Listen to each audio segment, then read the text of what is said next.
a todos, soy Cervantes de Tánger y vamos a hablar esta tarde de El año que viene en Tánger, con su autor aquí presente, Ramón Buenaventura. Y bueno, yo voy a hacer un pequeño comentario al principio, luego os voy a presentar a todos y luego ya podemos pasar al análisis de la novela con su padre aquí presente. Bueno, o sea, pequeños datos. El año que viene en Tánger, o sea, tiene la palabra Tánger, según he leído, o sea, y aprovecho para hacer un pequeño homenaje para Raser Muyal, o sea, porque a ella se debió, viene un poco de la expresión del el año que viene en Jerusalén.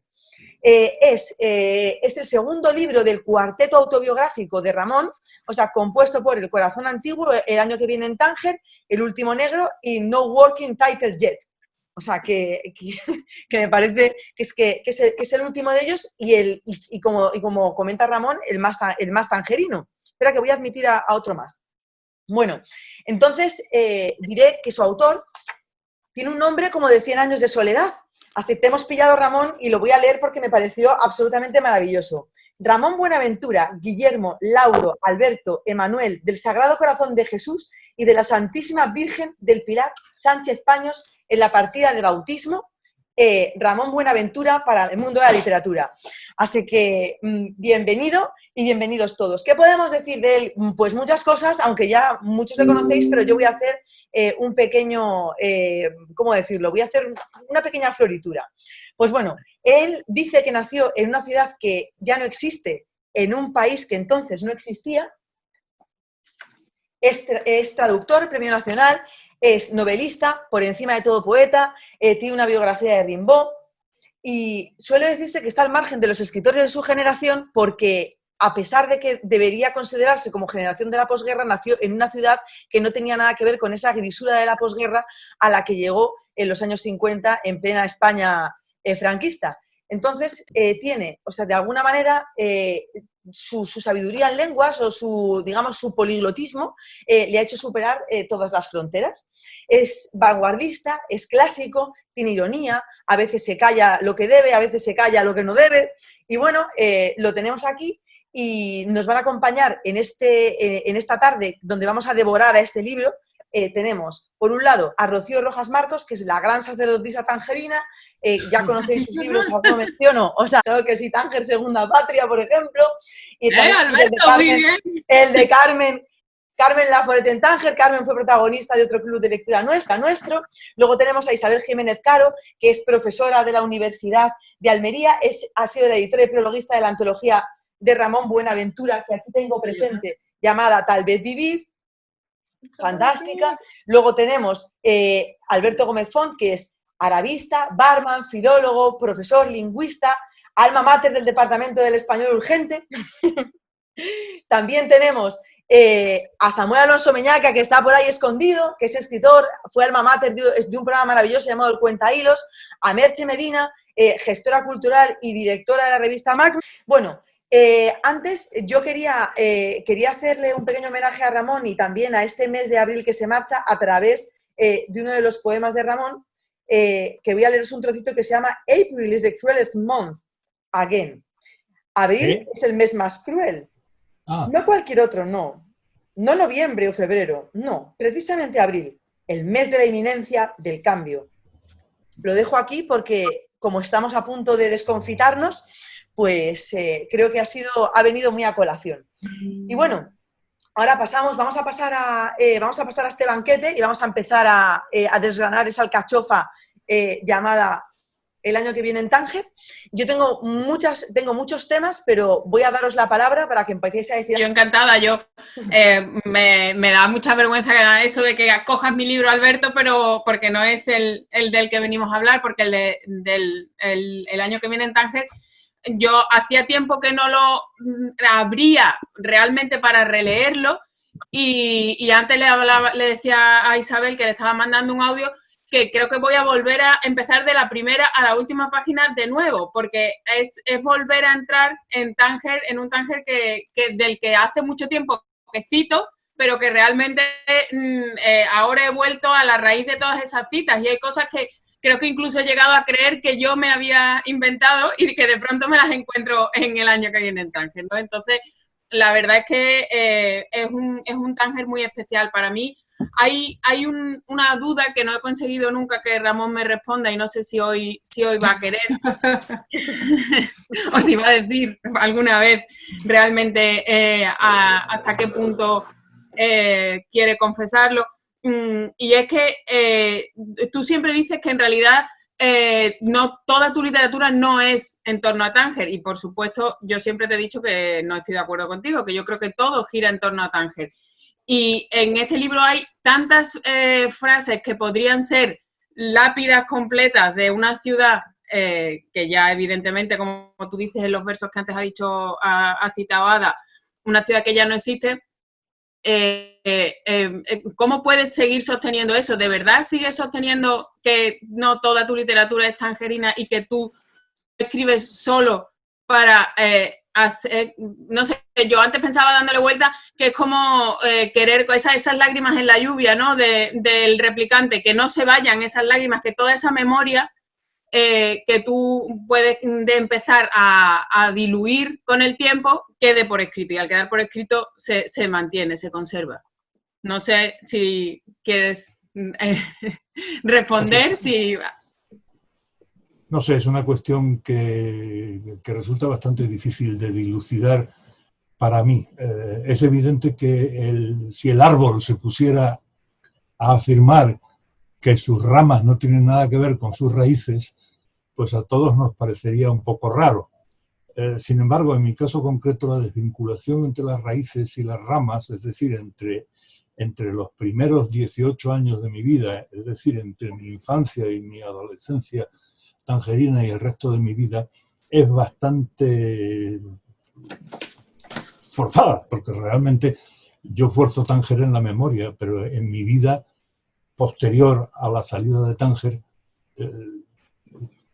Tánger no ha tenido prácticamente ningún efecto, eso es la pura verdad. Y lo mismo ocurre exactamente con los 4 personajes de los 4 tomos del cuarteto de Tánger. Es decir, todos ellos se han criado en Tánger, todos ellos están condicionados por Tánger, tienen sus raíces en Tánger, pero sus vidas transcurren en otros sitios con personas a veces que ni siquiera tienen nada que ver con Tánger. Quizá el más tangerino de los 4 libros sea Nutty, No Working Title Yet, porque en Nutty sí que hay una utilización de Tánger, porque resulta que mis personajes me encierran. León Aulaga, el personaje, el protagonista casi absoluto de los 4 libros, León Aulaga me encierra en una realidad virtual, en un entorno de realidad virtual llamado Tanja al-Qadima, es decir, Tánger la Vieja, para obligarme a seguir escribiendo. Y me encuentro en el cuarto de la casa de mis abuelos en Tánger, donde yo pasé tantas horas tratando de escribir una novela. Entonces sí, ahí Tánger interviene mucho más que en las otras novelas, pero en las 3. En el año que viene en Tánger, concretamente la primera parte, las primeras 100 páginas son Tánger, sí, pero luego ya prácticamente Tánger no vuelve a aparecer, ¿no? Eso es lo que hay. Árbol, raíces, ramas. No, estoy de acuerdo contigo. Como me dejéis, puedo seguir hablando yo, o sea que cuando me queráis dar la palabra... Tú sigue, porque yo tengo aquí un par de trocitos del libro que me gustaría leer. No, yo decía, no, lo que te decía es que estoy de acuerdo contigo, evidentemente, pero esas raíces que son la adolescencia son tu educación sentimental. O sea, tú no serías el Ramón que eres sin esas raíces arraigadas en esos 18 años tangerinos, ¿no? En la página 158, por ejemplo, dices, nos pasamos los años iniciales de la vida construyéndonos un yo que luego no nos sirve para el resto de nuestra existencia.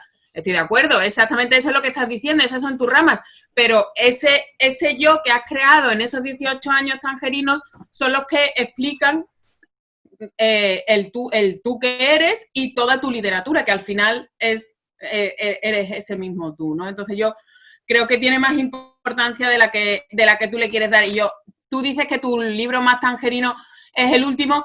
Yo es que creo que ese es el libro con el que consigues hacer las paces con tu sensación de traición por la ciudad, que es, por eso a lo mejor para ti significa más. O sea, tú, y además lo escribes, no soy capaz ahora de encontrar esa nota, pero a los 18 años nos echaron de Tánger, nos obligaron a irnos de nuestra ciudad. Todo eso tú te has traicionado en este libro, en el año que viene en Tánger. Y no hasta Newty tienes que escribir toda tu creación narrativa para darte cuenta que has escrito para hacer las paces con tu recuerdo, para poner paz entre de la ciudad de la que te echaron y tus recuerdos. Eso es mi modo de leer tu literatura. No sé si alguien está de acuerdo o en contra. Yo estoy de acuerdo contigo, porque además a mí me ha pasado una cosa, porque en un momento determinado siempre dice que el personaje dice que, bueno, que cuando se marchan, o sea, entraron, fue como una especie de ingreso en el destierro para siempre. Pero es que hasta esos 18 años que él vive en Tánger, o sea, que los personajes viven en Tánger, tienen cosas que son fundamentales en relación a otros españoles que estaban viviendo en la península. Por ejemplo, él habla en la página 137, dice, dado el desinterés cinematográfico de nuestros padres y profesores, por no decir sus recelos, ante un medio de tanto pecado y perversión, tetas y culos, fue al mal albur como tuvimos que aprender, dejándonos tutelar por las revistas que nosotros considerábamos oportunas y que seguramente no lo eran. Cinemont, Cine Review. O sea, está hablando aquí, o sea, que dice, en Tánger no había salas de arte y ensayo, pero en las normales nos ponían todo lo que se iba estrenando en el mundo, sin censura. O sea, quiero decirte que él, o sea, primero sin censura, después en otra página, o sea, que aquí la tengo marcada, habla de los bikinis, o sea, de los bikinis que llevaban las chicas, o sea, cuando ellos dicen, porque nosotros por encima de todo éramos tangerinos. O sea, porque mira cómo es. Dice, mira, ser tangerino consistía sencillamente en negarnos a que se nos confundiera con los chicos españoles que de vez en cuando veraneaban con la pandilla, tan atrasados, tan cutres, tan incultos, tan vastos, los españolitos, aquellos cuyos ojos se abultaban ante la contemplación de los bikinis que lucían las tangerinas. No las españolas tangerinas, desde luego, porque sus padres se lo prohibían. No recuerdo a ninguna española que no llevase bañador de cuerpo entero, pero quizás me engaña la memoria. Aquellos que nos molestaban en el cine, gruñendo como jalufos. O sea, a mí esto me parece casi revolucionario, ¿sabes? O sea, de un chaval de entonces. O sea, que es lo que ha hecho también al Ramón Buenaventura de ahora. Hola, buenas tardes a todos. Bueno, muchas gracias por dejarme participar en este club de lectura. Es una alegría poder ver a Alberto, que lo conocí en Madrid precisamente, a Ramón, por supuesto, a Raquel y a todos los que ahora estoy conociendo, a Maribel, que nos conocemos pero no nos habíamos visto. Yo me he releído la novela y he disfrutado mucho más que la primera vez que la leí, porque en medio de esas dos lecturas fui a Tánger. Y fui a la calle Holanda, y estuve en la puerta de la casa de Ramón Buenaventura. Entonces ahora conocí a Rachel Muyal, que fue la que me dijo que había puesto, que tenía el título, la novela, precisamente porque ella se lo había sugerido. Y bueno, tuve la suerte de conversar con ella. Entonces el Tánger que yo visité, que era la segunda vez que estaba en esta ciudad, para mí ya era el Tánger de Ramón Buenaventura. O sea, es como cuando vas a Oviedo y ves a Ana Ozores, ¿no? Pues yo estaba en Tánger y yo estaba en la ciudad de Ramón Buenaventura, buscando la huella de Ramón Buenaventura en la ciudad. Entonces ahora, al releer la novela, claro, era como que todo se ha esponjado, no sé, se ha sobredimensionado, ¿no? Entonces, cuando leía Las calles, cuando leo sobre su abuelo Alberto España, cuando todo eso... Aquí tengo pues, su libro, La pequeña historia de Tánger. Pues ya es la lectura primera mía, más la visita a Tánger, más la experiencia de la antología, de bucear en su poesía, y la verdad es que ha sido, vamos, una ocasión para releerla muy gratificante. Yo sí quería señalar algo. Obviamente, para mí la literatura de Ramón Buenaventura, como dice Rocío, para mí tiene tres pilares, que es la memoria y el sexo, serían dos, pero que se unen en Tánger. Es decir, Tánger es la memoria y es el sexo, y es esa idea de esa vida inventada también. Pero lo que quiero señalar, y me gustaría que pudiéramos hablar de ello, porque me parece muy interesante, es del lenguaje literario de Ramón Buenaventura, de esa fascinación por la etimología como la mayor de las ciencias, ¿no? De cómo juega, cómo indaga en lenguaje, en léxico del siglo XVI, pero con técnicas vanguardistas, toda esa construcción que hace desde el almenguaje, ¿no? Es como si finalmente, de ese lenguaje tangerino también, pero que ahí va mucho más allá del lenguaje tangerino. Sí, él tiene su propia que no es francés ni es español, es tangerino. ¿Cómo hace del lenguaje su verdadera patria? Eso es lo que yo pienso. No sé, Ramón. Hombre, sí, estoy de acuerdo en que yo era apátrida cuando me trajeron a España, pues me volví apátrida porque tardé muchísimos años en enterarme de lo que estaba pasando aquí, en enterarme de verdad de lo que estaba pasando aquí, y tardé unos cuantos años también en considerarme español, pero a lo que no renuncié nunca es al lenguaje. Y posiblemente porque no tenía un lenguaje propio, porque el lenguaje de Tánger no era exportable, nadie me entendía. Quiero decir, hay muchas cosas que yo podía decir en el lenguaje de Tánger que no me entenderían en España, pues entonces recurrí al lenguaje español de la edad de oro de la lengua española. Entonces sí, yo tengo una enorme influencia de las lecturas clásicas, sin duda ninguna. Sobre todo claro, de Quevedo, de Cervantes, por supuesto, luego de dos libros que a mí me han fascinado siempre, que son la Lozana andaluza, que yo en realidad prefiero a cualquier otro libro, si me apuras, y la Celestina, ¿no? O sea, he tenido una enorme influencia de la literatura clásica, eso es cierto, y he ahondado todo lo que he podido en el lenguaje, y creo efectivamente, esto que has citado hace un momento, creo efectivamente que la etimología es la ciencia total, porque comprende todas las sabidurías. Dentro del origen de las palabras está todo lo que saben los hombres. Entonces sí, no puedo discutirlo contigo. Sí. Trabajo el lenguaje, todo lo que puedo. Trabajaba el lenguaje, todo lo que podía, porque ahora ya no puedo nada. Pues mira, a mí me parece muy interesante lo que propone Isabel. Yo también, además, había apuntado por ahí, había tomado algunas notas sobre el libro, porque me llamaba la atención que el libro me parecía casi como una Medina tangerina, porque era como muchas voces, muchos ruidos, muchos niveles de lectura y muchos niveles narrativos. O sea, cuando digo muchos niveles narrativos es que tan pronto es primera persona como tercera persona, biografía, género epistolar, pero género epistolar rizando el rizo, o sea, no solamente a través de cartas traducidas además del inglés al español, sino ya conversaciones en chats. Luego la parte de estricta biografía, o sea, hablando de sus parientes, de Alberto España, de la madre, del padre. Y luego una cosa que a mí me ha fascinado y es que también las notas ad hoc, tanto las etimológicas como los propios comentarios, son otra forma de leer, otro nivel de lectura diferente.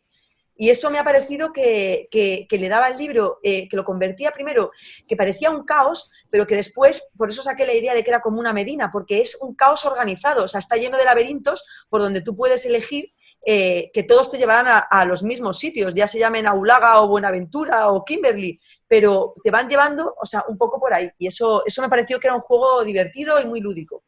Hablando de caos, me ha encantado el caos tipográfico. No veía este libro desde que tú me lo dedicaste, Ramón, para Alberto, que está citado en lo más enjundioso del libro. No sé dónde coño estoy citado. Ahí aparece. Sí, estás. Era a la vista Alberto Gómez Pons. Sí está citado en apoyo a mi transliteración del Tanja, del Jim árabe, que me consulté, sí, por me lo dedicaste CH. el 4 de junio del 98 me lo dedicaste. Eso ya no me acuerdo. Ahí ha quedado para la historia. Me encanta, después de ver este libro, después de tantos años, ese ejercicio estético, no caótico, lo de caótico era una broma, ese ejercicio estético de la caligrafía, del caligrama, perdón, el caligrama. El juego con distintas tipografías en una misma página y el juego también de dibujos con las palabras, todo ese, me imagino el cabreo tremendo y en lo que se cagarían los revisores del texto, los que se dedicaron a imprimirlo y a ponerlo a tu gusto, porque esto lleva un trabajo tremendo. Pues la verdad es que les encantó, se divirtieron muchísimo. Concretamente en el año que viene en Tánger me tocó un revisor, un ajustador de texto argentino que era buenísimo, que me hizo además alguna sugerencia muy válida. Pero luego en todos los restantes libros he utilizado estos mismos recursos que yo vengo utilizando desde que empecé a escribir. Y como tantas veces he contado, sí, tú acabas de hablar de los caligramas, salen a relucir siempre los antecedentes literarios, y sin embargo, mis antecedentes en la utilización de la tipografía y de la disposición del texto en la página son más bien publicitarios, son más bien de la publicidad que de la literatura. Es decir, cuando yo empecé a trabajar en Unilever, pero en la agencia de publicidad de Unilever, cuando yo tenía 26 años. Y ahí aprendí publicidad y ahí me interesó muchísimo la eficacia de la comunicación que tiene la publicidad. La publicidad, en cuanto a eficacia de comunicación, se puede decir que ha sustituido a la poesía. El medio más eficaz de transmitir el sentimiento durante muchísimos siglos fue la poesía. Creo que ahora el modo más eficaz de transmitir también sentimientos, pero no precisamente muy buenos, es la publicidad. Entonces yo aprendí todo de la publicidad, no de la literatura, aunque soy consciente de que estos efectos tipográficos se vienen utilizando desde la novela helenística en los primeros siglos del cristianismo. O sea, que no es que yo haya descubierto nada, nadie descubre nada en literatura. Perdón, Alberto, te he interrumpido. No, vuelvo a lo mismo. Quiero decir que ya cuando tú escribiste este libro tenías capacidad en una computadora de buscar tipos de letras. Hombre, claro, sí.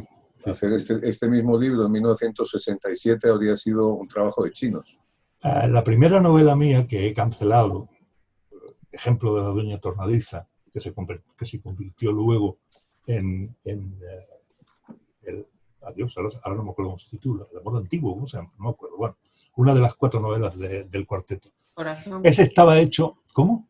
¿El corazón antiguo? El corazón antiguo. El original del ejemplo de la Doña Tornadiza estaba hecho con máquina de escribir, pero también con un sistema, con letraset, un sistema que frotando las letras contra el papel se pegaba la letra. Letraset, sí señor, yo lo usaba para los trabajos de la universidad. Claro. Entonces estaba hecho con letraset. Conservo el original como una curiosidad, ¿no? Pero está, o sea que esto yo lo empecé desde el principio, antes de los ordenadores.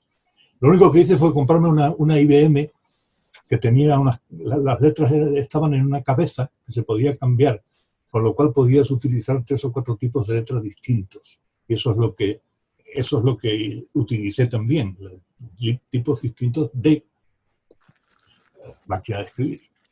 O sea que no es una cosa que se me haya ocurrido últimamente, lo he estado haciendo toda mi vida. Es un lujo ver un libro tan bien maquetado y tan bien editado. Y otra cosa, en el 98 yo creo que no se había inventado el Viagra todavía, ¿no? Pues francamente no lo sé. Creo que no, no, estoy seguro que no, vamos, no. Aquí hay un tipo aquí que echa 8 sin sacarla.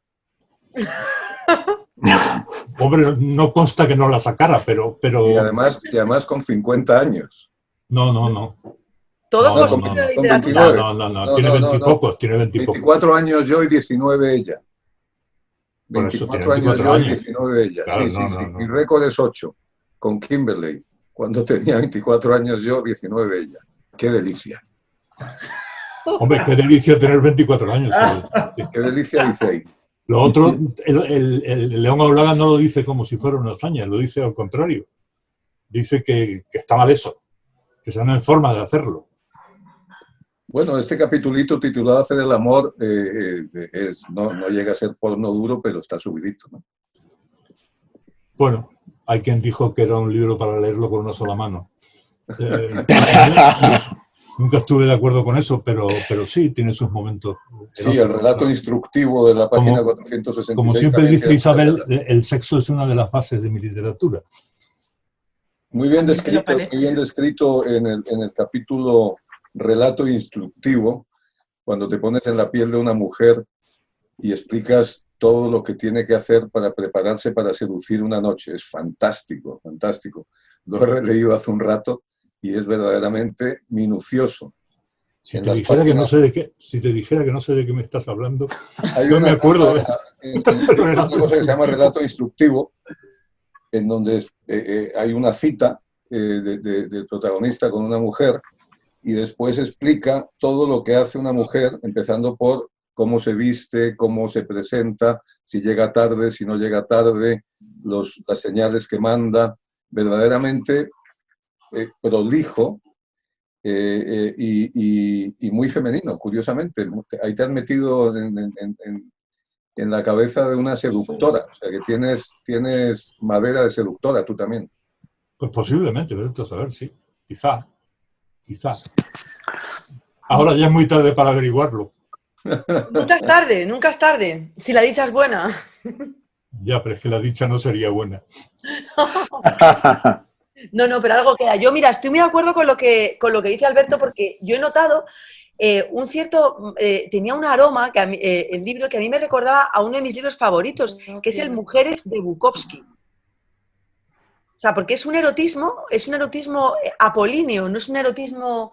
Todo el mundo se piensa que Bukowski es así como muy salvaje y tal, pero ese libro tiene mucho que ver, o sea, en ese erotismo apolíneo, suave, en esa cosa femenina que tiene, me ha recordado de los juegos lingüísticos tan abundantes que había en la novela y las diversas maneras de leerla. O sea, todos sus niveles de lectura y todos sus niveles de narración. O sea, todas las diversas personas que utilizabas en 2 palabras. Medina literaria. Eso es lo que es el año que viene en Tánger. Bueno, yo preferiría Alcazaba literaria, pero vale. ¿Alcazaba literaria? Mejor, oye, perdona, tú ahí, o sea, eres el padre de la criatura, ¿qué quieres que te diga? Pero hace que es una alcazaba literaria y eso es una cosa que te ha salido natural. Un fondac. Un fondac, más todavía. Sí, ¿sabes lo que es un fondac? Una alhóndiga. Lo tengo asociado con las campañas militares. Bueno, creo recordar que hubo algún episodio de la Guerra de África que ocurrió en un fondac, en un fondac que hay camino de Ceuta, donde se matan los padres del protagonista de Nuti. Que había unas curvas muy peligrosas ahí antes. Curvas peligrosísimas, sí. Pero hay un fondac en la Medina, en Tánger también. Sí, donde hacen... Uno por lo menos. El fondac en casi donde hacen todas las ciudades, creo. En todas partes. Fábrica de chasías ahí. Continuemos con el fondac literario, porque muchos temas hay y no nos los vamos a dejar en el tintero. Me gustaría señalar de esta novela, que es de toda la literatura de Ramón Buenaventura, bueno, aparte de la intertextualidad, que ya lo habéis dicho, ¿no?, que tiene que ver con lo que voy a decir ahora también, todo esa conexión y al mismo tiempo, no sé, como si bombardeara los géneros literarios, ¿no? Es una novela en la que hay parte biográfica, pero al mismo tiempo no la hay, también autobiográfica, hay poesía, hay relatos, entonces es una novela, sí, pero no es solo una novela. Y ese juego que hace Ramón Buenaventura siempre con su literatura a mí me parece muy interesantísimo, ¿no? Como si estableciera constantemente diálogos, ya digo, yo creo que es con la intención de cargarse esas categorías genéricas a las que estamos acostumbrados. Yo creo que lo consigue muy bien, ¿no? A mí me resulta muy interesante desde el punto de vista ese de los géneros literarios, ¿no? De cómo pueden dejar de tener sentido. Es muy cervantino, obviamente, ¿no? Porque yo creo que Ramón Buenaventura es muy cervantino. Hombre, Cervantes utiliza la plena libertad que te puede dar la literatura si no te sometes a normas estrictas de género, ¿no? Mira, estaba viendo... ¿Cervantino o más bien rogiano de Fernando de Rojas? Porque antes se ha declarado, o sea, devoto de la Celestina y de la Lozana andaluza. Entonces... No, pero la Lozana respeta las formas totalmente. Bueno, no totalmente, ni mucho menos. Pero en fin, no. Cervantino, sí, Cervantino. Y Jablesiano también, porque Rabelais ha sido siempre una de mis lecturas predilectas. Y Rabelais también tiene esa absoluta voluntad. Porque, vamos a ver, hay que darse cuenta de que, en general, a mí se me han buscado siempre raíces españolas, porque los críticos tienen sus raíces españolas literarias, y entonces no imaginan que mis raíces apenas son españolas en literatura. Es decir, yo he empezado a leer literatura española muy tarde y bastante mal, y además con bastante rechazo. Es decir, la poesía española nunca me ha interesado un pimiento, me ha interesado muy poco. Sobre todo Lorca, ¿no? Especialmente Lorca, que me ha parecido detestable desde que era pequeño, pero eso es una anécdota infantil, ¿no? Que ya la he contado muchas veces. Cuenta esa anécdota infantil, por favor. Quiero saber por qué te parece detestable. Seguro que tiene interés. Pues porque mi madre me estaba leyendo El romancero gitano, un día en Alcazarquivir. Yo debía tener 8 o 9 años, y me recitó aquello de preciosa tocando bien en su luna de pergamino. Y yo le pregunté qué era la luna de pergamino. Y mi madre me dijo que era una pandereta. Me pareció tal estupidez llamarle luna de pergamino a una pandereta, que ya no me volvió a interesar en Lorca. Luego mi padre me recitaba mucho La casada infiel. Y bueno, eso me parecía un poquito mejor. Tras las últimas esquinas toqué sus pechos dormidos. Pues tenía cierta gracia, ¿no? Pero no, Lorca no es mi poeta. Es interesante el detalle de que memoriza lo que detesta. Eso significa que a pesar de parecerle horrible, el buen oído... Si tu padre te lo hubiera recitado... Si tu padre te lo hubiera recitado 20 veces, también tú lo memorizarías. No es una cuestión de detestaciones, es sencillamente que me sé las poesías que circulaban por mi casa. O sea, que las leían o mi padre o mi madre, y claro, pues la canción del pirata me la sé, y se las recito a mis nietos, y trato de transmitirles la canción del pirata. Es muy bonita. No es precisamente el mejor ejemplo de poesía española, pero se recita muy bien, ¿no? Y a mí me gusta mucho recitar, además, o sea... Bien, eso me gusta. Pero luego... sí, bueno, no. Yo no tengo nada que ver con Lorca, no tengo nada que ver con la poesía española. Eso es algo que se nota muchísimo. En cuanto alguien empieza a escribir sobre mí, le hemos fastidiado en ese sentido, porque aunque no, porque yo tengo que ver con la poesía francesa, tengo que ver con la poesía inglesa y de lengua inglesa, pero con la poesía española muy poco. He leído poca poesía española. Sobre todo he leído poco en la época en que yo me formaba. Luego he leído mucha más. A partir de los 40, 50 años, de lo cual hace ya 30 años, sí que he leído más poesía española. Sí que podría decir que hay unos cuantos poetas españoles que sí que me parecen muy interesantes. Pero mi fuente inicial es Rimbaud, o es Baudelaire, o es Rabelais, que no es poesía, pero la vieja poesía francesa. Y luego también el romancero español, que siempre me ha interesado mucho. En fin, estoy mezclando cosas como si hubiera... No, eso está bien porque pienso, o sea, estaba pensando dónde te habrías tú formado el oído del escritor.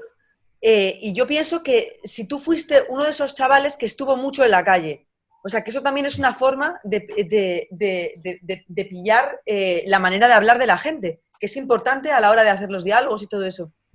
En absoluto. Yo no he estado nada en la calle, por 2 razones. Primera, porque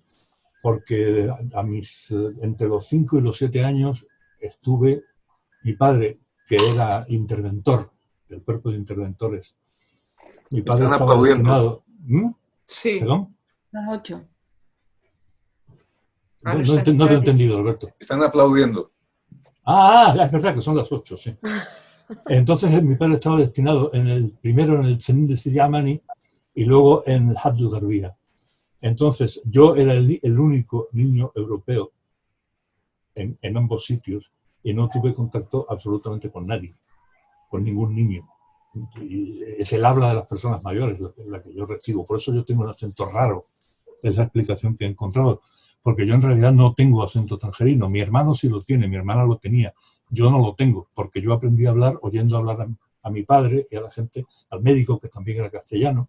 Entonces, por eso tengo ese acento raro, tengo una mezcla rara de acentos. Y luego me tiré 2 o 3 años en la cama con una tuberculosis infantil, que determina que, como a tantos escritores les ha pasado, eso significa que te tiras 3 años en la cama leyendo. No te voy a decir que leyendo el Quijote, pero leyendo el Guerrero del Antifaz, Roberto Alcázar y Pedrín, los cómics franceses, en fin, leyendo en la cama. Tampoco podía andar por ahí, por la calle. O sea que no, yo no tengo oído callejero, no, ninguno. Buenas tardes a todos. Hola, Samuel. No sé si se me oye. Bueno, disculpad, no sé qué pasó, no sé si lleváis mucho tiempo. Yo quiero retomarlo por la propia estructura de la novela. Me gustaría, bueno, porque yo no había leído nada de tuyo, Ramón. De hecho, no te conocía personalmente. Conozco a tu hermano Íñigo porque hizo de traductor. Tradujo cuando yo trabajaba en 451 en una editorial, él tradujo un libro, pero sí conozco tu obra traducida, no tu obra escrita, y a mí me ha parecido una desmesura, digo, pero es decir, me lo he leído así como eso, y parece una novela del siglo XX o del principio del siglo XX por el personaje, o incluso anterior del siglo XX, pero la estructura es una estructura del siglo XXI, ¿no? Esto de la combinación de todos los lenguajes posibles, desde las cartas a Internet, al propio discurso de Internet. Eso me parecía, por un lado, esa es una pregunta que quería hacerte, o sea, ¿cómo se te ocurre hacer este patchwork narrativo para contar una historia, ¿no? Además, parece que tiene diferentes capítulos o diferentes partes. Una primera parte así muy descriptiva de un Tánger, que por cierto yo no conozco, tengo muchas ganas de ir a Tánger, y entonces he descubierto un Tánger callejeado por esas callejuelas gracias a tu novela. Y por otro lado, luego estos personajes, esta configuración de personajes y este patchwork que decía de cómo inventarte este personaje a base de los otros relatos. A mí me recordaba un poco, no digo que sean tus referencias, sino que son referencias mías que llevo al cabo en el relato. Una es Monterroso, el de Todo lo demás es silencio, que se genera así como una especie de patchwork, pero está escrito mucho antes y no tiene tantos niveles discursivos. Y por otro lado, me parecía al autor suizo, a Max Frisch, en esta búsqueda de la identidad, ¿no? En todos los relatos de Max Frisch que yo he leído, en todos los libros que yo he leído, tanto en Stiller o Gattenbein, pues son textos en los que buscan la identidad. Y entonces ya introduzco aquí una frase que me llamó muchísimo la atención dentro de tu libro, que está en la página, al principio del libro, léase la página 165, cuando algunos de los libros acaban en la página 165, tú sigues en la primera parte, que dice: toda mi vida es mentira y además no la recuerdo. Sí, esa es la frase que más me han sacado. Sí. Es una frase que repite varias veces León Aulaga, y él sabrá por qué lo dice. Si él dice que es mentira, pues será mentira. Hombre, mentira es, desde luego, porque León Aulaga no existe. Bueno, existe... Ya, pero la mentira, el uso de la mentira... Ay, perdón, el uso de la mentira en el discurso del escritor... Eso es. Todos los escritores usamos la mentira. No hay ningún escritor que no use la mentira. En realidad, la ficción es mentira añadida a la experiencia. Coges la experiencia y la mientes. Y eso se convierte en ficción. Evidentemente. Por otra parte, no sé si viene a cuento contar el origen del año que viene en Tánger, porque eso explica algunas de las características del libro. Sí viene al cuento, cuéntalo. En principio, yo no había pensado escribir una novela. En principio lo que yo tenía era un nuevo libro de poesía. Lo que pasa es que estaba harto de publicar poesía para nada, porque publicar poesía es como escribir cosas en un cuaderno de espiral y guardarlo en un cajón. No sirve absolutamente para nada. Entonces tenía ahí unos poemas y bueno, pues a partir de la idea bueno, ahora no me voy a acordar del nombre de Max Aub, a partir de la idea de Max Aub, que se había inventado un pintor y que había engañado a todo el mundo con con ese pintor, porque incluso pintó cuadros falsos del pintor y los críticos creyeron que había hecho una biografía del pintor y que en realidad él se la había inventado, pues pensé inventarme un poeta, un escritor. Y me inventé a León Aulaga. Pero entonces yo lo que pensaba no era escribir una novela, sino escribir una enciclopedia de León Aulaga. Es decir, algo que contuviera la vida de León Aulaga, la obra de León Aulaga, las fotos de León Aulaga, los amigos de León Aulaga, la música preferida de León Aulaga. Todo ello debía ir en un CD o en un DVD, le llamaríamos ahora, pero entonces estábamos todavía en los CDs. Pero claro, cuando me puse al proyecto, me di cuenta de que era completamente imposible porque no disponía de los medios. Y porque además, si seguía adelante con el proyecto, me arriesgaba a reinventar el cine, que está bastante inventado. Entonces ya me puse a escribir la novela. Me puse a escribir la novela, la vida de León Aulaga,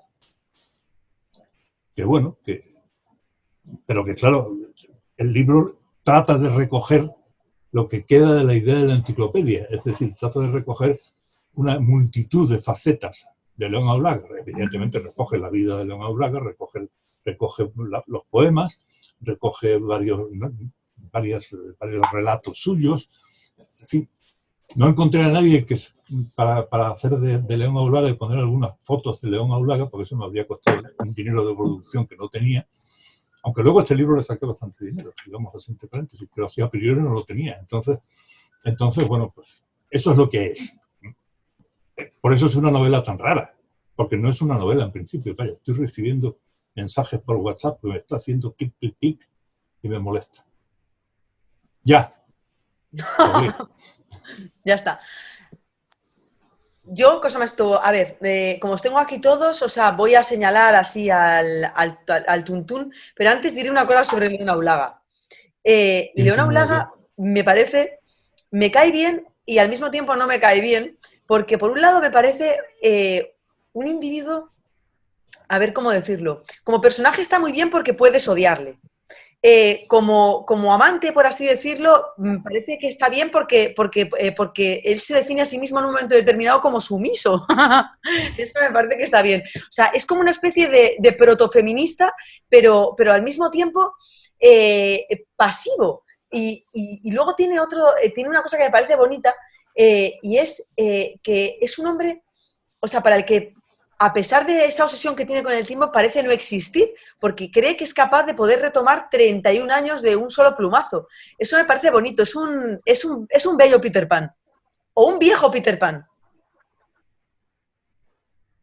Yo no voy a defender a León Aulaga, quiero decir que... No, si no le estoy atacando, yo no le ataco, yo no ataco a León Aulaga. Se defendió él muy bien solo, o sea, rompió muchos corazones León Aulaga.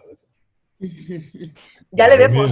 No sé, una novelista argentina me contó una vez que había ligado con León Aulaga en un avión y todo, o sea. Y además se corrió la voz de que León Aulaga existía, e incluso hubo una fuerte corriente de opinión que decía que yo había tomado el personaje de Ramonet, de Ignacio Ramonet, del director de Le Monde International. Diplomatique, sí. Entonces en la redacción le estuvieron tomando el pelo a Ramonet una temporada con este asunto. Me contaron, claro, pues yo a Ramonet no lo conozco personalmente, a pesar de que el tangerino, en cierto modo. Pero ya se le atribuyó a mucha gente el personaje. Pero eso a mí me viene pasando desde siempre, porque cuando publiqué mi primer libro, La Cantata Soleá, un libro de poesía, el libro salió firmado por Ramón Buenaventura, quien no conocía absolutamente a nadie, y entonces empezó también a haber leyendas por allí, por Madrid, tratando de averiguar quién era yo, porque claro, un libro del que de pronto salen 20 reseñas y del que está hablando todo el mundo, hecho por un poeta, por una persona totalmente desconocida, pues había que buscar quién era el poeta, y no sé cuántas personalidades distintas me atribuyeron. O sea, lo que hiciste fue llevar un trozo de Tánger a Madrid, porque Tánger es la ciudad de los rumores, o sea que tú mismo lo llevabas en tu humus.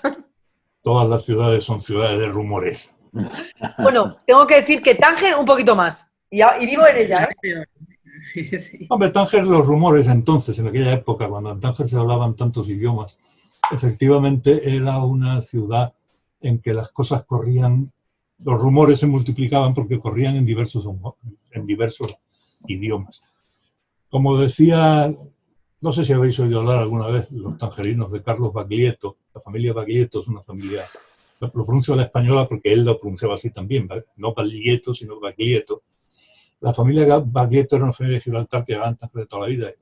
Carlos Baglietto era muy amigo de mi padre.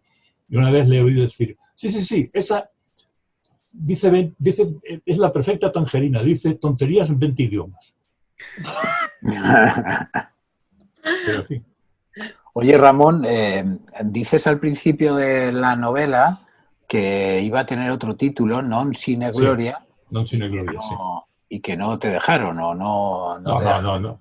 Bueno, por supuesto, la editorial no, a la editorial no le entusiasmaba la idea de Non sine gloria. Hombre, a mí me gustaba, es un verso de Horacio, presumiendo de haber tenido mucho éxito entre las mujeres, o sea, venía. Non sine gloria es que había militado con las mujeres no sin gloria, ¿no? Otra vez nos quedan nada más que 10 minutos. No me lo puedo creer, vamos. Sí, pues bueno, el caso es que sí, el título inicial es ese, sí. Incluso una lectora me regaló un bastón de estos, ahora no me acuerdo el nombre, el bastón de los vascos, bastón que lo desenroscas de un pincho. Y el título del bastón pone Non sine gloria, todavía se ha conservado el título, ¿no? Pero lo cambié al año que viene en Tánger, no porque me lo propusiera Rachel. Ella no me propuso, Rachel Muyal, ella no me propuso directamente ese título. Lo que estuve en el 95, me parece que estuve en Tánger cuando estaba escribiendo el libro, hablé con ella del título y me dijo, tú ponle Tánger en el nombre, que tiene 6.000 ejemplares vendidos. Eso es. Y bueno, pues efectivamente, le puse Tánger en el nombre y la verdad es que la primera edición de 10.000 ejemplares desapareció. Literalmente desapareció. Y luego se hicieron otras 2 ediciones. O sea que este es un libro, a pesar de sus peculiaridades, es un libro que tuvo bastante éxito. No digamos de crítica. De crítica tuvo un éxito tremendo. Entonces, no, eso es una maravilla porque demuestra que hay lectores más hambrientos de otras cosas de lo que se podría esperar y que tu propuesta interesó y además que se ha mantenido en el tiempo y que como se ha visto ha permanecido, pues ha crecido con el tiempo. Ahora es más fresca todavía que hace 20 años. Bueno, lo que ha permanecido es muy relativo. El libro no está en imprenta, el libro no se puede encontrar en las librerías. El libro solo lo puedes conseguir en la versión PDF que tengo yo puesta en mi librillo, en mi página. O sea que no es verdad, el libro se lo ha atacado la tierra. Una de las ilusiones que yo tendría sería que se publicasen los cuatro libros tangerinos, lo que ahora llamo Cuarteto de Tánger. Mi ilusión sería que se publicasen los 4 en una misma editorial, hasta en un estuche si quieres, ¿no? Pero es algo que desde luego no va a ocurrir, o sea que, bueno, pues me resignaré. Bueno, nunca se sabe. O sea, porque si ya tiene un punto de libro mítico, tendrá otras vidas. Lo tiene, sí, está mucha gente lo cita entre los libros no míticos, como tú dices, pero en fin, entre los buenos libros, mucha gente lo cita. Y tiene sus seguidores, pero sería muy caro hacer una reedición en papel, quiero decir, claro, sería extraordinariamente caro y nadie va a hacerla. Por eso tampoco he intentado publicar mi poesía completa, que también me gustaría tenerla publicada en el tomito en papel, ¿no? Pero la puse en formato digital y a tomar por saco. O sea, el que la quiera recoger, que la recoja y si no, pues haya película. O sea, pero en la edición del formato digital está muy bien porque, bueno, todo el material que aparece al final, ese material descartado, todas las entrevistas, lo de Max Haupt que explicas, entonces, bueno, yo creo que es una edición que es del 2010, a mí me parece muy digna y muy buena y de hecho que aporta muchísimo que suma mucho a la novela. No, vamos a ver, las 4 ediciones de los 4 libros son mucho mejores en el formato digital que en papel, eso no cabe la menor duda. Entre otras cosas porque tienen corregidas todas las erratas. Perdona que me ría. No, está bien, o sea, está bien porque, mira, lo que... No, es que de pronto lo de la errata me recuerda a una errata que me ha metido Rocío en su libro. ¡Qué horror, sí! En Tánger Segunda... ¿Cómo se llama tu libro? Tánger Segunda Patria, ¿no? ¿Segunda Patria? Sí. Hay un momento en que dices el cerdo de la castellana. Una errata con el cerdo de la castellana. Y en realidad era un texto mío, y en realidad es el cedro de la castellana, no el cerdo de la castellana. Y realmente leyendo tu libro me dio un ataque de risa, ¿no? Qué horror. La verdad es que las erratas son un castigo, pero un completo castigo, por mucho. Las erratas son muy creativas. Muy creativas. Es una cosa que, hombre, incluso inventas palabras. La palabra deslicia, que a mí me encanta y que la utilizo mucho en Nuti, fue una errata en principio. Estaba escribiendo, yo escribo muy deprisa a máquina, porque mi padre me enseñó a escribir a máquina antes que a mano. O sea, yo escribo. Entonces iba a escribir delicia y escribí deslicia. Y la deslicia se adapta muy bien a la penetración sexual, en fin, eso. A mí me gustó ese neologismo. Ese neologismo tuyo me gustó. Igual que también me ha gustado todas las palabras que he encontrado por ahí, que algunas de ellas ya se me han quedado, como tósigo, bullchites del inglés bullsides, ruspedó del francés, cafard, sarfo, camalo. O sea, me parecen... Pero la primera que has dicho tósigo es una palabra castellana, tósigo, ¿eh? Ya, pero yo no he dicho que yo me la haya inventado. No, he dicho el neologismo es el deslicia, pero luego he dicho otras palabras. Tósigo, bien. Ya se me han quedado aquí. Hay un vocabulario de tu cuarteto. Bullshit se lo oí decir a una puertorriqueña en una cola de un cine en Nueva York. Ahí, fíjate, ahí es un caso de oído callejero casi único en mi historia. Casi único, pero mira, yo lo pillé ahí, o sea que no está mal. Y luego son, o sea, por ejemplo, ir con el cafard, que es que ir como así como triste, y sarfo es viejo, o sea, me parece, es muy expresivo. Eso hace sarfo lo decíamos en Tánger, está charfo, decíamos charfo, no sarfo, pero la palabra sería charfo. Charfo significa viejo, pero eso formaba parte del idioma tangerino en aquel momento. No sé si ahora he visto que los tangerinos actuales siguen diciendo jai, pero yo creo que ya no dicen tantas palabras árabes como decíamos nosotros. Nosotros decíamos muchas palabras árabes al hablar, y también hebreas, claro. Hebreas, pues te cayó el shata. De eso está impregnado en todo el cuarteto. Bueno, entramos en el último tramo y yo digo, ¿por dónde iremos ahora mismo por el Fondac literario del año que viene en Tánger? Os voy a cantar el abracadabra que dije antes para que las neuronas, o sea, se nos vayan esponjando en los tangerinismos y sobre todo en los Ramón Buenaventurismos. Tósigo, bullchites, ruspedó, cafard, charfo y camelo. ¡Hala! Ya está. Después de eso ya podéis hablar. ¿Cuál es el último? Camelo. Ese ha sido, sí, ese ya es de mi, eso es de mi cosecha, porque ponía camalo, pero sin las gafas he leído camelo. Ah, bueno, ya, porque es camalo. Camalo es un ayudante de un porteador, ¿no? El que coge las maletas, sí. Eso, un camalo. Coge un camalo, se decía, sí. Pero claro, como hay muchas palabras que yo que soy del Arache, pues claro. Hay muchas palabras que los españoles de España no saben qué significan. No, claro que no. Hay muchas palabras, sí. Hombre, había un lenguaje ya criollo, había 25 o 30 años más y habríamos tenido un lenguaje que empezaría a ser diferente del lenguaje de la península. Claro, lo hubo hasta mediados del siglo XIX. Hubo la lengua franca mediterránea que se habló en Tánger hasta mediados del XIX. ¿Tú crees eso? ¿El sabir se habló en Tánger? No lo sé. No. El sabir o un tipo de sabir se habló en Tánger como en todas partes. En esa parte. Sí, bueno, en todo el Mediterráneo. Sí, es posible. De eso no tengo yo información, pero es muy posible. Pero Alberto está súper al día con eso. Sí, estoy sumergido en lecturas sobre la lengua franca últimamente, sí. qué bien nos está viniendo el confinamiento. Hablando de palabras de tu libro, Ramón, acabo de ver uno muy bonito que dice, depiladísima, pero le quedan brotes gruesos y oscuros, de raza equivocada en la bajante del ombligo. Y el pelo púbico chapodado, arbusto de escaso follaje. Chapodado, preciosa palabra. Chapodado, sí, los árboles se chapodan. Qué bonito. Me gusta mucho el lenguaje, ¿qué voy a hacer? Pues disfruto de él todo lo que puedo.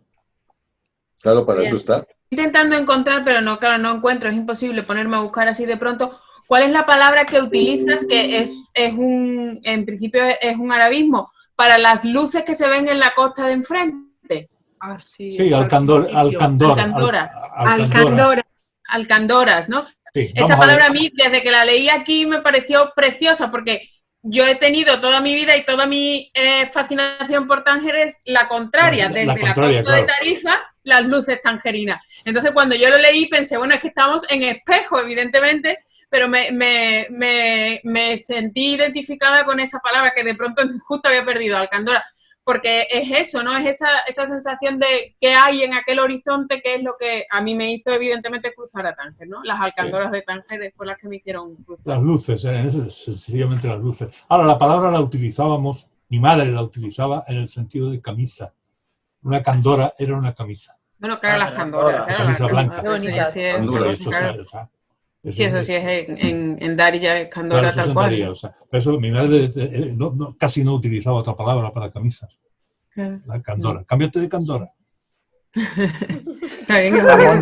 Ramón, yo que he leído la versión digital y al final vienen los artículos, has tenido la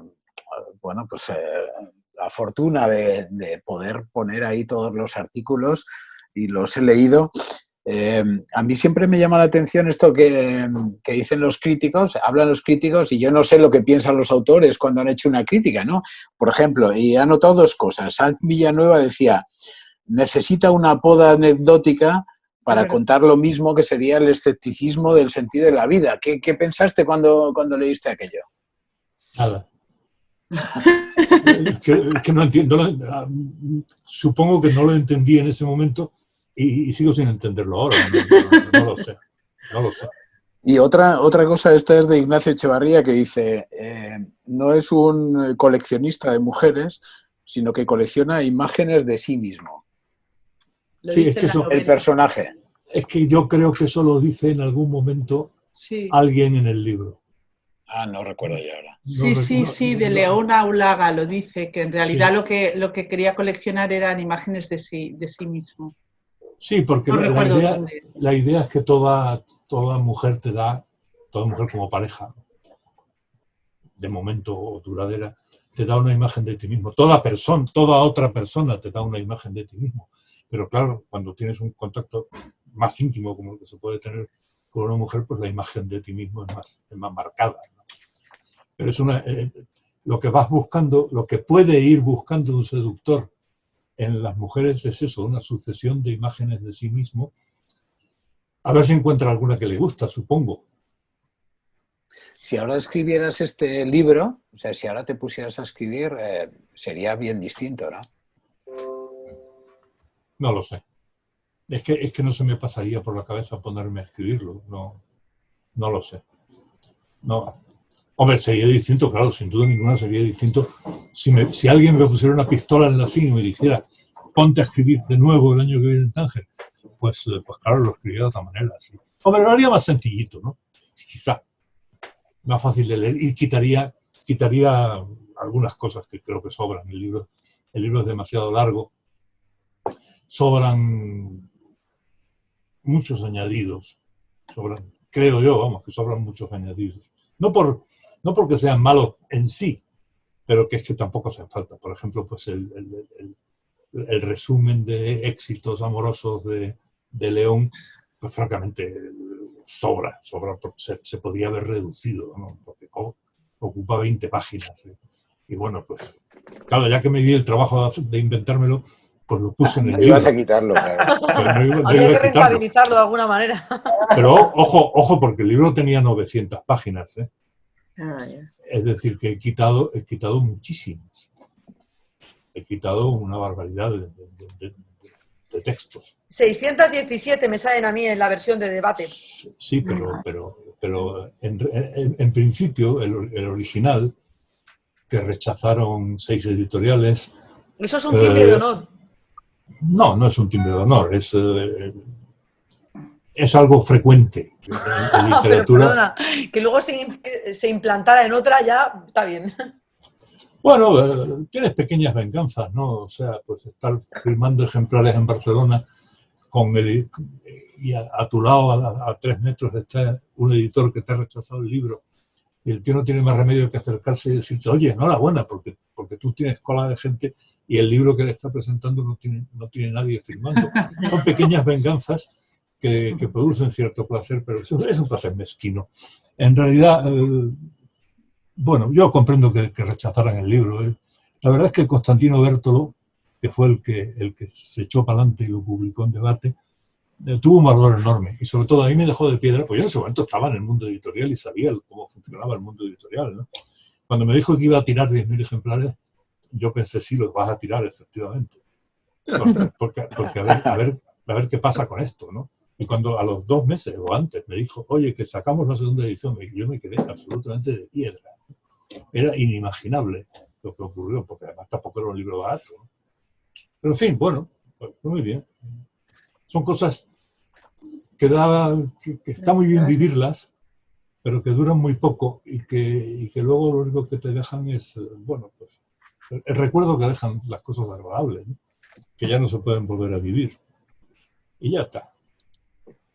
Es suficiente, está bien. Oye, ¿recuerdas con qué libros se estaba dialogando en los escaparates o en las mesas de novedades? Pues me gustaría recordarlo, pero... En los libros, ¿cómo te llamas? Perdona. Samuel. Samuel, tú lo has leído también en PDF, ¿no? Al sí. Final, Sí, habla de... Pero bueno, estoy recordando, pero quiero decir... Javier Marías, por ejemplo, creo que... Bolaño también estaba, ¿no? Los detectives salvajes, efectivamente. Vamos a ver, en el país sacaron los 4 libros del año que sacaron, eran uno de Bolaños, otro de Marías, otro mío, o sea, el año que viene en Tánger, y por Dios, se me olvidó ahora el nombre de la mujer de Constantino. Belén Gopegui. Belén Gopegui. Otro de Belén Gopegui.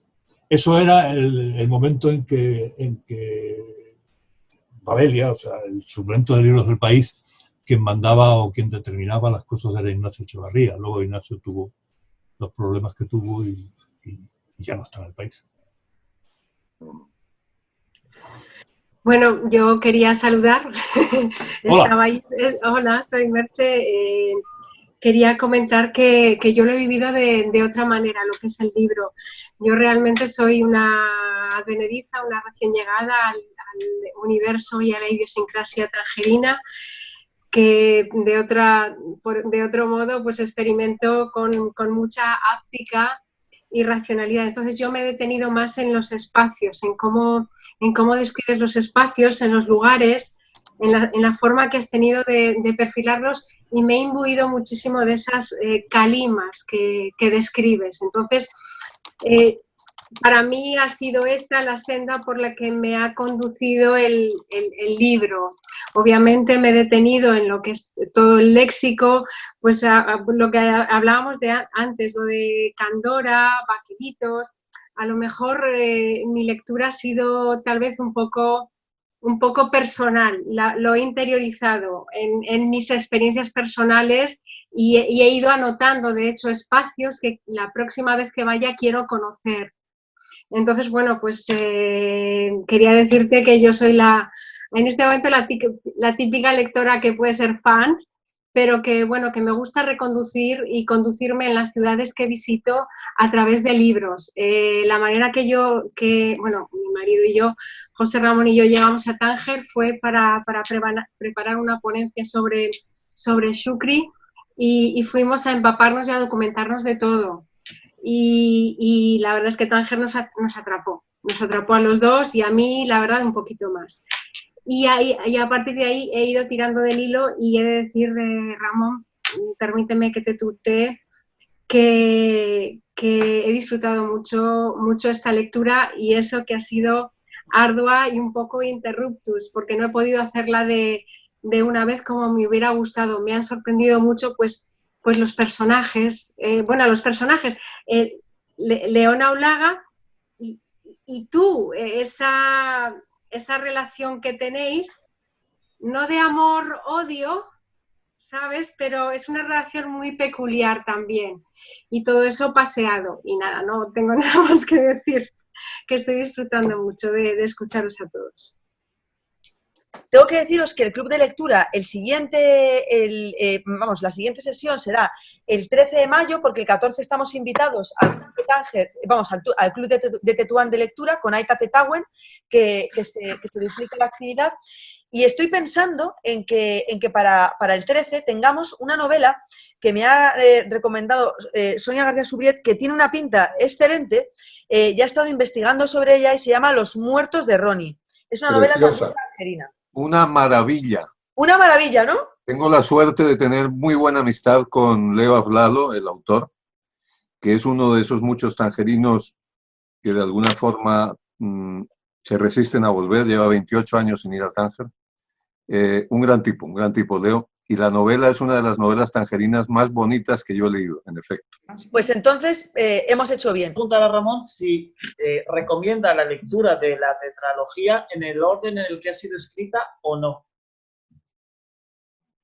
Yo la primera y la última sí. Yo te respondo ahora, Ramón. La primera, ¿cuál es la primera? El año que viene en Tánger, ¿no? Claro, o sea, el año que viene en Tánger y Newty sí. En medio, ya ahí, ¿no, Ramón? En medio da igual, realmente da igual. Pero sí, no, yo leería primero el año que viene en Tánger, luego El corazón antiguo, luego El último negro y luego Newty. Yo ahora mismo la que prefiero es Newty, por encima del año que viene en Tánger. Pero claro, Newty es la última y yo creo que es la más auténtica. Auténtica es una palabra absurda, no sé qué palabra poner. Digamos que a mí es la que más me gusta. Okay. Nada, os voy a mandar a todos besos, os voy a dedicar un feliz Ramadán a los que estéis a punto de romper el ayuno, a los que estáis en España, que disfrutéis de los aplausos y del desconfinamiento, y a los que estemos por aquí, pues nada, que también poco a poco nos vayamos viendo aquí. ¿Os importa si leo un poema de Ramón Buenaventura para cerrar? Se llama Una y otra vez Tánger. Me es imposible pensar en ti, ver una foto tuya, oír tu nombre en alguna canción, en cualquiera de tus tantos idiomas, sin que los ojos me lloren. Ciudad maldita, no te me acerques a la memoria. Qué bonito. Es precioso, es precioso, es precioso. Ahí está el corazoncito de Buenaventura. Y luego dice que no, ¿eh? Y luego dice que no. Por eso quería. Mira, ahora no dice nada, se ha callado como un muerto. Claro, no tiene valor. No, es que sabía que iba a leer eso, entonces la dejo a su albedrío. El que tenía señalado era el de deslicia, precisamente, pero como ya has hablado antes de la palabra, pues ya digo, léelo. Ah, deslicia, perdona. Te había entendido silicia, entonces no sabía. Pero bueno, yo no sé, o sea, me dan ganas de que leas el poema sobre la deslicia. Deslicia. Recuerdo, revivo la penetración, esa palabra, deslicia, que inventé una vez, la recuerdo en el cuerpo, exactamente dónde, la deslicia, adentrándome en ti recuerdo, un recorrido interminable, hacia un fondo interminable, recuerdo, revivo. Es místico. Es místico y lúbrico, es precioso. Bueno, pues nada, nos despedimos momentáneamente hasta el día 13, que nada, que muchos besos para todos y Vale, muchas gracias. Hola, hasta la próxima. Hasta la próxima en Tánger. Un abrazo, señoras y señores. Hasta luego. Gracias a todos. Adiós. Besos, salgo. Chao.